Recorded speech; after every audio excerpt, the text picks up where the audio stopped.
at the park in Shenzhen, and I just want to try a few different Kip Ups, but I'm going to be using a weapon when I do them.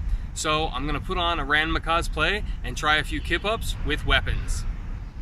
So I'm going to use this big long staff because it's probably one of the hardest weapons to actually do a Kip Up with, and most people say that you should do a Kip Up putting your hands back like that, but you can actually put your hands back like this. If you want to Kip Up with the staff, it might be a bit easier that way. You can experiment with both grips. So I'm just gonna give one a try now and see if it works.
Thanks for watching my video on doing the Kip Up with a weapon.